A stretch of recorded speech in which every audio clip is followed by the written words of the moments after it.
Welcome to recipes in my way. இன்றைக்கி நான் ஏற்கனவே ஒரு வீடியோவில் மசால் தோசை வீடியோ போட்டிருந்தேன். அந்த தோசைக்கு எப்படி மாவரைக்கிறதுன்னு நிறைய பேர் கேட்டிருந்தாங்க. ஹோட்டல் ஸ்டைலில் கிறிஸ்பியான இந்த தோசைக்கு எப்படி மாவரைக்கிறது, இதுக்கு தேவையான பொருட்கள் என்ன பார்க்கலாம் வாங்க. 2 கப் அளவுக்கு இட்லி அரிசிக்கு பதிலாக புழுங்கல் அரிசியிலையும் இதை செய்யலாம். 1/2 கப் உளுந்து பருப்பு, 1 டேபிள் ஸ்பூன் கடலைப்பருப்பு, 1 டேபிள் ஸ்பூன் துவரம்பருப்பு, 1/2 டீஸ்பூன் வெந்தயம். தண்ணி ஊற்றி ஒரு 2-3 தரம் நல்லா அலசிட்டு ஊற வச்சிடலாம்.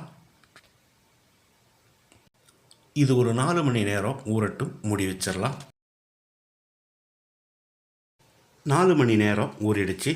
இதை நான் மிக்சியில் தான் அரைக்க போகிறேன். நீங்கள் கிரைண்டரில் அரைக்கிறதா இருந்தால் அரைச்சிக்கோங்க. பாதி பாதியாக போட்டு அரைச்சிக்கலாம். தோசைக்கு அரைக்கும்போது எந்த அளவுக்கு நைஸாக அரைக்க முடியுமோ அந்த அளவுக்கு அரைச்சி எடுத்துக்கணும். மீதி இருக்கிறதையும் மிக்சி ஜாரில் போட்டு வச்சுருக்கேன். இதில் 2 டீஸ்பூன் கல்லுப்பையும் சேர்த்து அரைச்சி எடுத்துக்கலாம். 2 தரம் அரைச்சிருக்கிறதால இந்த மாவை நம்ம நல்லா கலந்து விடணும்.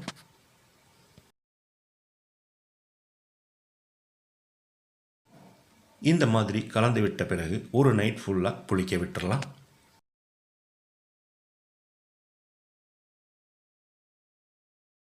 ஒரு நைட் ஃபுல்லாக புளிக்க விட்டுருந்தோம். மாவு நல்லா பொங்கி வந்திருக்கு.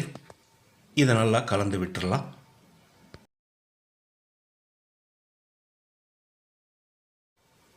இந்த மாவு கொஞ்சம் கெட்டியாக இருக்கிறதால ஒரு 1/2 கப் அளவுக்கு தண்ணி ஊற்றி கலந்துடலாம்.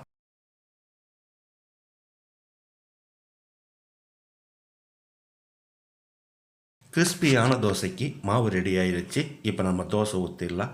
தோசைக்கல் காய வச்சிருக்கேன். தோசைக்கல் நடுவில் கொஞ்சமாக தண்ணி தெளித்து தொடச்சி விட்டுடலாம்.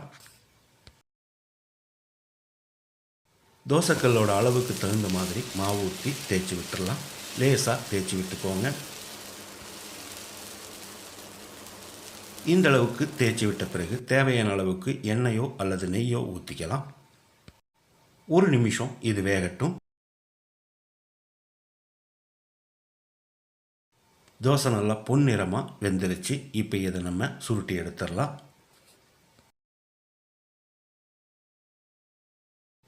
ஹோட்டல் ஸ்டைலில் கிறிஸ்பியான தோசை ரெடி ஆயிடுச்சு.